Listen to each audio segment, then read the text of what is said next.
I'll set it for you. At the Sardis Grocery, it seems everyone has a tale about the fish that will fly through the air. Yeah, I fell in the boat. Matter of fact, he hit my left leg. When he hit, scared the devil out of him.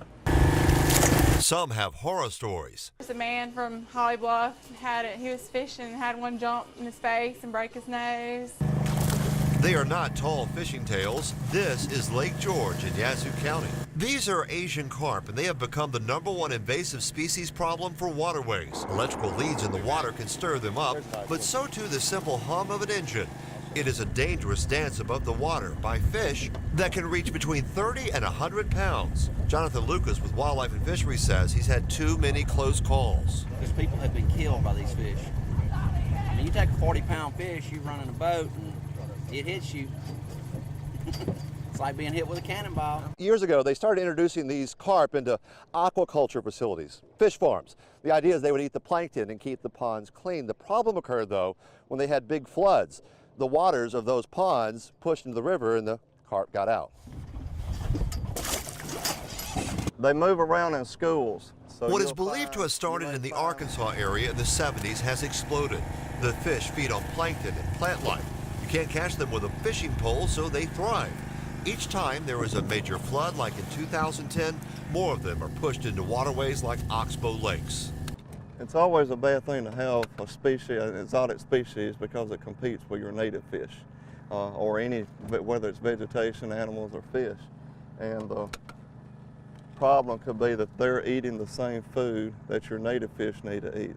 The problem has reached from the Gulf to the Midwest. In fact, the Army Corps of Engineers is now implementing electric barriers to try and keep the carp from crossing the Chicago waterways into the Great Lakes. These fish are the #1 invasive species in the world, according to Times Magazine. Dr. Jack Kilgore is a research fishery biologist. He is investigating the carp dilemma at the Engineer Research and Development Center in Vicksburg. He is also studying how these electrical barriers can best keep the carp from crossing into the Great Lakes and other waterways. It won't work here. You couldn't create an electric barrier in the Mississippi River.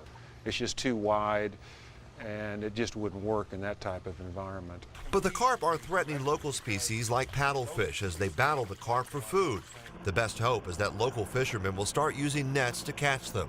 But commercial fishermen can put a dent in their population, there's no doubt about it. We just have to inspire them. We have to inspire them. There is a thriving market for carp in Asia, but not yet in the U.S. Fishermen say it's hard to make a living net catching, processing, and shipping them. Researchers are hoping that will change as the carp population continues to push south towards New Orleans and threaten more waterways and habitat. Scott Simmons, 16 WAPT News. At Helen's Florist, the business is blooming this week. The decorations are up and the orders are coming in. The beauty pageant means more money in Vicksburg. A lot of gifts are sent to the contestants from their parents, the mothers, their church groups, their colleges, and everything that they represent. How much shopping have you been doing? Well, we brought some with us. It's brought Judy Mormon and Angie Owen to town from Pontotoc, and it's just Monday. The entire trip, Yes. minimum 2,000. More than 30 beauty queens from across the state and their supporters are in town. The pageant culminates Saturday, but the impact was seen starting last week. Wasn't the worst I've ever had. That's when Allie Blackledge found out the one who won Miss Deep South had to step away. That didn't give her much time to get ready to step in. I thought about it a minute, talked to my parents, and we said, who are we to turn down a second chance? I like it with pizza, spaghetti. This is Kendra Lewis's first time on the state pageant scene.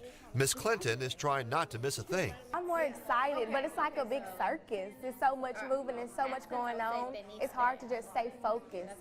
Pageant organizers say it's kind of hard to put an exact dollar figure on the economic impact of this pageant here in Vicksburg. The best guess is about $1 million. But for these pageant contestants, there's a dollar figure for them to consider as well. There's still a lot of money to be given that we give out, in excess of $100,000 in cash scholarships and in excess of $1.2 million in-kind scholarships. Take it to the very end of the intro, guys. For the girls, it is a chance to hone their skill and wow the judges, but for the River City, a chance to showcase a pageant it has now hosted for 56 years. In Vicksburg, Scott Simmons, 16 WAPT News. There are cameras all over the Madison Courthouse gym. Manager Kristen Carrington says it's for safety and peace of mind. If something does happen, we'll have feedback to go back to and look at. But now the city of Madison and its mayor say they are looking at setting up surveillance cameras to its interstate and highway entrances. There's cameras everywhere these days, so it doesn't bother me at all. I just think we have too many cameras already, too much invasion of privacy. The price tag for the city could be $200,000, but federal grants might cover some or all of the cost. Other cities like Jackson have used surveillance cameras in the past for things like evidence and proving traffic citations. But Madison says it has no interest in anything like that here. The chief says these cameras could be another tool for law enforcement. They are used every day at stores to show police and the public the suspects of a crime. I think it gives us a little edge on activity, either coming in or going out of the city.